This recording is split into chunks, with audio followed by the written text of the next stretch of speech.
Karoline Leavitt was holding a press conference when a liberal reporter kept pressing her with the same question repeatedly. The event started smoothly, with Leavitt addressing key topics related to the campaign and policy priorities. However, the atmosphere quickly shifted when the reporter, known for her confrontational style, interrupted multiple times, refusing to move on from her line of questioning. Leavitt remained composed at first, responding professionally and attempting to steer the discussion toward other relevant issues. Despite this, the reporter continued pressing, seemingly trying to provoke a reaction.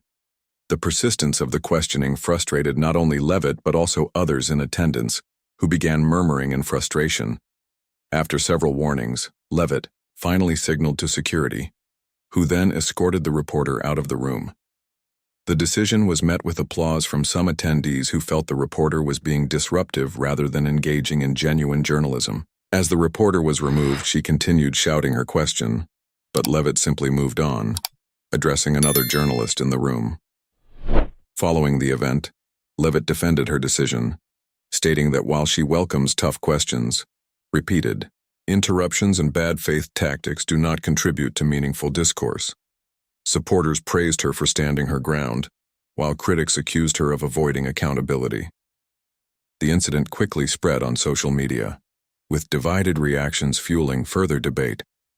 As clips of the incident circulated online, reactions poured in from both sides of the political spectrum. Conservative supporters commended Leavitt for maintaining control of the press conference and not allowing the reporter to dominate the discussion. Many argued that the journalist was intentionally trying to create a viral moment, rather than engage in serious reporting. On the other hand, liberal commentators and media outlets framed the removal as an attack on press freedom, accusing Leavitt of shutting down tough questions. Some claimed that political figures should be willing to face persistent scrutiny, especially when addressing critical issues. However, others pointed out that repeated interruptions prevent productive discussions, and that journalists have a responsibility to maintain professionalism. As the debate raged on, Leavitt doubled down on her stance, stating in a follow-up interview that she welcomes fair and respectful dialogue, but will not tolerate media figures who disrupt events for personal or political agendas. She emphasized that she regularly engages with reporters across the political spectrum, but expects a level of decorum in professional settings. Meanwhile, the reporter at the center of the controversy took to social media to defend herself, arguing that her repeated questioning was necessary due to what she perceived as Leavitt avoiding the topic. She received support from some media colleagues who argued that persistence is a key part of journalism, while critics accused her of grandstanding. The incident became a talking point in political circles, with some conservative commentators using it as an example of media bias, while liberal voices claimed it reflected an increasing unwillingness of certain politicians to face critical questions. Regardless of where people stood, one thing was clear. The moment had captured public attention and added another layer to the ongoing debate about media ethics, political accountability, and the boundaries of journalistic persistence. In the days following the incident, major news networks picked up the story, each offering their own spin on the confrontation. Conservative outlets portrayed Karoline Leavitt as a strong leader who refused to be bullied by the mainstream media, praising her for taking a firm stance against what they called gotcha journalism. Some even compared her handling of the situation to other high-profile politicians who have pushed back against biased reporting. On the other side, left-leaning media criticized Leavitt for what they called an authoritarian response, arguing that public figures should be held accountable and that reporters have a duty to ask tough questions, even if they have to repeat them. Some journalists defended their colleague, claiming that removing her set a dangerous precedent for press freedom. Social media was ablaze with heated discussions, as hashtags related to the event trended on both sides of the political aisle. Meanwhile, Leavitt's campaign capitalized on the moment, releasing a statement reaffirming her commitment to free speech, but drawing a line between real journalism and disruptive behavior. Supporters flooded her social media with praise, saying they were tired of aggressive media tactics designed to provoke rather than inform. As the controversy continued, the reporter in question made multiple media appearances, insisting that She was simply doing her job. She argued that politicians should not be able to avoid questions they find inconvenient and accused Leavitt's team of trying to control the narrative. Some media watchdog organizations weighed in, with differing opinions on whether the removal was justified or an overreach. Despite the uproar, Leavitt remained focused on her campaign, appearing at rallies where she was met with enthusiastic crowds who applauded her for standing her ground. In one speech, she directly addressed the incident, saying, "We will not be intimidated by the media's antics. We're here to talk about the issues that matter to the American people, not play into their stage theatrics." As the news cycle moved forward, the incident became another example of the growing tension between political figures and the press. Whether it would have a lasting impact on Leavitt's campaign remained to be seen. But one thing was certain: the exchange had only fueled the ongoing battle over media bias, political discourse, and the role of the press in holding leaders accountable. As the controversy lingered, political analysts debated whether the incident would help or hurt Karoline Leavitt in the long run. Some argued that standing up to the UAM media would bolster her appeal among conservative voters who have grown increasingly distrustful of mainstream journalism. Others speculated that the removal of the reporter might alienate undecided voters who value press freedom, potentially giving her opponents ammunition to use against her in future debates. Meanwhile, fundraising emails from Leavitt's campaign referenced the confrontation, urging supporters to fight back against media bias by donating. The response was overwhelming, with reports indicating a surge in small-dollar donations from grassroots conservatives who saw the incident as proof that Leavitt was unafraid to challenge the status quo. The campaign's social media pages capitalized on the moment, sharing clips of the press conference with captions like, "We will not be silenced," and "The media's tactics won't work on us." On the journalist side, media organizations continued to rally around her, with some calling for a boycott of Leavitt's events unless she guaranteed open press access. However, others in the industry quietly admitted that the reporter's aggressive approach may have backfired, giving Leavitt an easy opportunity to paint herself as the victim of unfair treatment. As Leavitt continued on the campaign trail, the media remained fixated on the incident, with reporters at future press conferences treading carefully, some asking pointed questions but avoiding direct confrontations that could lead to a similar outcome. The dynamic between politicians and the press had once again been put under the spotlight, reigniting discussions on whether the media is holding leaders accountable or simply engaging in partisan battles. Despite the initial uproar, the news cycle eventually shifted, with other political stories taking center stage. However, the incident remained a defining moment in Leavitt's campaign, serving as both a rallying cry for her supporters and a point of contention for her critics. Whether it would resurface in future debates or be used in attack ads remained to be seen, but one thing was certain: the battle between politicians and the press was far from over. As time went on, the incident became a recurring topic in political discussions, with both sides using it to reinforce their broader narratives. Conservative commentators continued to reference the exchange as an example of how politicians must stand up to what they saw as an increasingly biased media. Liberal pundits, on the other hand, framed it as another instance of politicians avoiding tough scrutiny and undermining the role of journalism in democracy. Leavitt herself leaned into the controversy, often bringing it up in interviews and speeches, as proof that she was willing to fight back against media attacks. At rallies, supporters cheered whenever she mentioned it, with some even holding up signs mocking the reporter's persistence. Her campaign merchandise shop began selling shirts and hats with slogans like "Ask Me Once" and "No Media Games." Meanwhile, the reporter involved in the confrontation continued making appearances on news programs, arguing that the incident showed a troubling trend of politicians avoiding accountability. She claimed that Leavitt's decision to remove her was not just about one press conference but part of a broader attempt to discredit legitimate journalism. Some media outlets ran opinion pieces supporting her stance, while others admitted that the approach she took may have played into Leavitt's hands. As election season heated up, the footage of the press conference made its way into political ads. Some of Leavitt's opponents used it to paint her as hostile to the press, while her allies used it to showcase her strength against what they called liberal media harassment.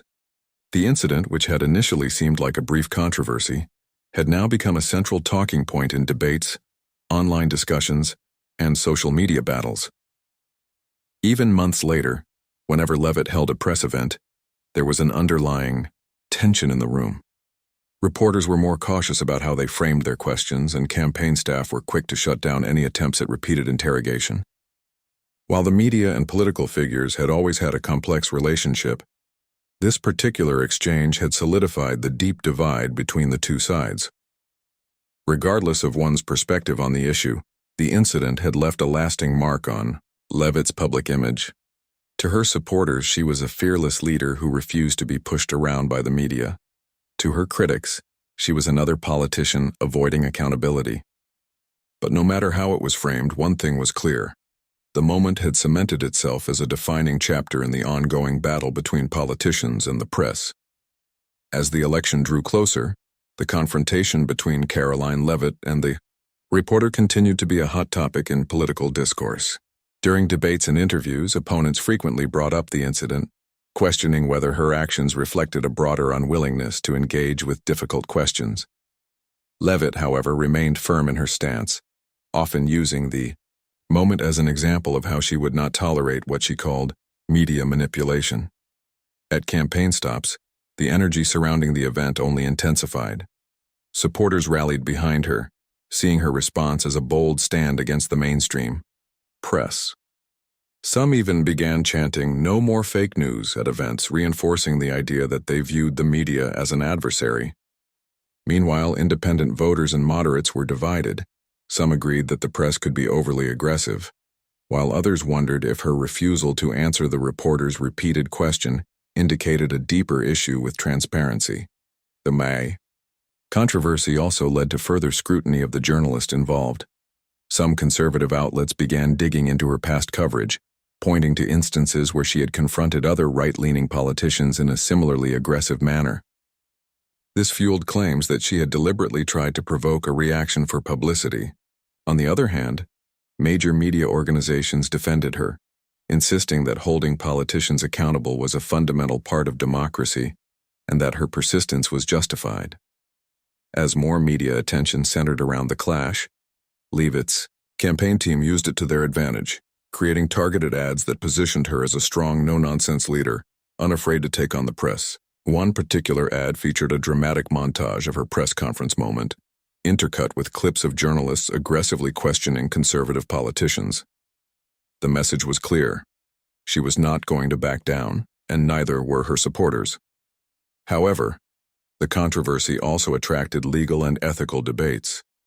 Some First Amendment advocates questioned whether the removal of the journalist had crossed a line. Press freedom organizations issued statements expressing concern about how politicians engage with the media, cautioning that restricting access could set a dangerous precedent. At the same time, conservative legal experts countered that campaign events were not public forums and that disruptive behavior justified removal. As Election Day approached, the moment continued to be a defining aspect of Leavitt's campaign. For some, it cemented her as a rising star in conservative politics, willing to push back against what she and her supporters viewed as media bias. For others, it raised concerns about her willingness to engage with tough questions in a political landscape that demanded accountability. Regardless of the final outcome of the election, one thing was certain. The moment had not only shaped Leavitt's campaign, but it also reignited a national debate about the relationship between politicians and the press, one that was unlikely to fade anytime soon. As Election Day arrived, the lingering impact of the confrontation was evident. It had become a symbol of the ongoing battle between politicians and the media, drawing in voters who felt strongly about press freedom, media bias, and political transparency. Supporters of Karoline Leavitt saw her refusal to back down as proof of her strength and independence, while critics argued that it exposed a troubling unwillingness to be held accountable. At polling stations, voters were divided. Some cited the press conference as one of the reasons they were casting their ballots for Leavitt, believing she had shown the kind of leadership needed to stand up to what they saw as a manipulative media. Others, however, felt that her decision, To remove the reporter raised red flags about how she would handle criticism in office. On social media, the debate reached a fever pitch. Hashtags related to the incident trended again, with both sides making their final arguments. Conservative. Influencers encouraged voters to support Leavitt as a statement against media overreach, while liberal commentators urged people to consider the implications of electing a candidate who, in their view, had disregarded journalistic integrity. As election results rolled in, political analysts closely examined whether the incident had ultimately helped or hurt Leavitt's campaign. Exit polls showed that her strong stance against the press resonated with a large portion of her base, while some independents and moderates remained skeptical.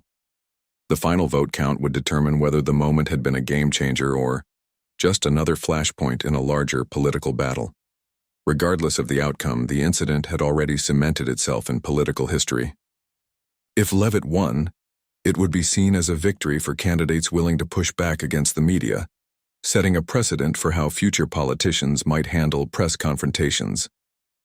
If she lost, opponents would argue that her approach had cost her crucial votes, serving as a cautionary tale for others navigating the delicate balance between media relations and public perception.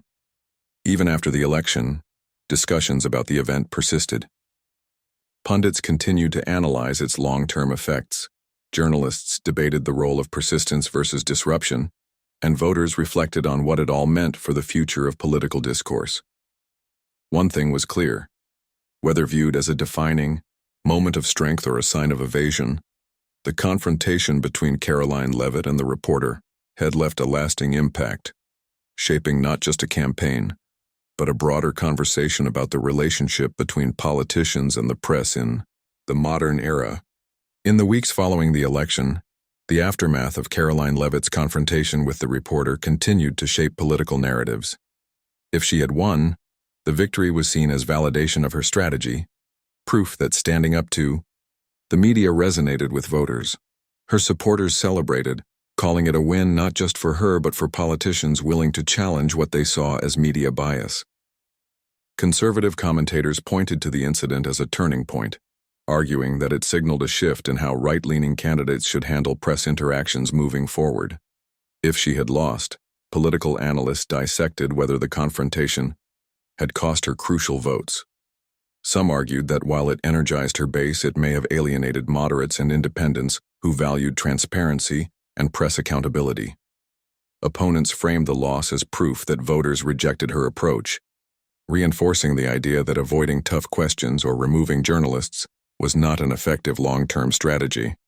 Meanwhile, the journalist at the center of the controversy continued to speak out, using the moment to push for broader discussions on press freedom. She made appearances on major news networks, participating in panels about the role of the media in politics. Some networks even ran special segments about the increasing hostility between politicians and journalists, using the incident as a case study. Media organizations debated whether the confrontation was a sign of worsening relations between the press and political figures, and some called for clearer protections for reporters covering campaign events. Despite the election results, Leavitt's political future remained bright. If she won, she carried the momentum into her new role, continuing to position herself as a fighter against what she called media misinformation. If she lost, she remained a rising figure in conservative politics, using the controversy as a rallying point for future campaigns, fundraising efforts, and public speaking engagements. Many speculated that she could run again in the next election cycle, with an even stronger focus on challenging media narratives. The incident also left a lasting impression on campaign strategies. Future candidates took note, with some adopting a similarly aggressive approach toward the press, while others took a more cautious stance to avoid similar controversies. Political strategists studied the fallout, analyzing whether confronting the media was a winning formula or a risky gamble. Months later, the footage of the press conference still circulated online, referenced in debates, political ads, and media discussions. It became one of those defining political moments, one that symbolized deeper issues in American politics: distrust of the media, the limits of journalistic persistence, and the evolving relationship between politicians and the press. No matter where people stood on the issue, one thing was undeniable. The clash between Karoline Leavitt and the liberal reporter was more than just a moment in a press conference. It had become a symbol of the larger battle over truth, accountability, and power in modern politics.